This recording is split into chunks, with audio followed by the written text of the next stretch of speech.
Hezbollah ने एक नए नेता की घोषणा की है। नईम कासिम को समूह का नया महासचिव नियुक्त किया गया है।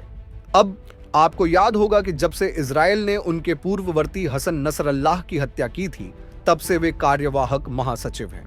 यह 27 सितंबर को लेबनान में हुआ था। कासिम हिजबुल्लाह आंदोलन में एक अनुभवी व्यक्ति हैं, जिन्होंने 1991 से उप महासचिव के रूप में कार्य किया है।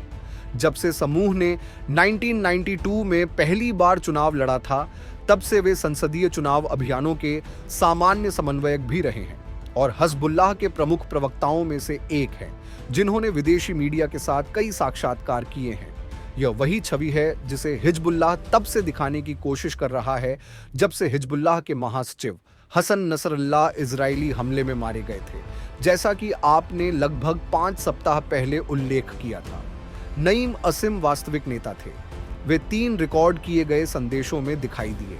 पहले वाले में वे दूसरे और तीसरे बार की तरह आश्वस्त नहीं दिखे।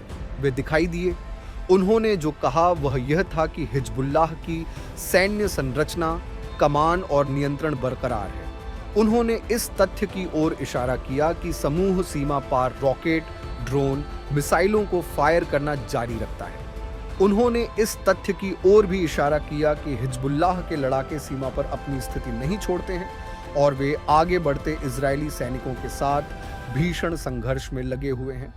और इसमें कोई संदेह नहीं है कि कई अक्षों पर भीषण लड़ाई चल रही है उस सीमा पर। अब इस बात पर परस्पर विरोधी कथन है कि सीमा पर किसका पलड़ा भारी है, लेकिन निश्चित रूप से हिजबुल्लाह अभी भी लड़ाई लड़ रहा है। अब नईम कासिम हसन नसरल्लाह या संभावित उत्तराधिकारी की तरह करिश्माई व्यक्ति नहीं हो सकते हैं। सभी को उम्मीद थी कि हशम सफीउद्दीन को अगला हिजबुल्लाह महासचिव नियुक्त किया जाएगा, लेकिन वह भी इजरायली हमले में मारा गया। कुछ लोग कहेंगे कि नईम कासिम इन सभी के बाद संगठन में बचे कुछ सार्वजनिक व्यक्तियों में से एक है।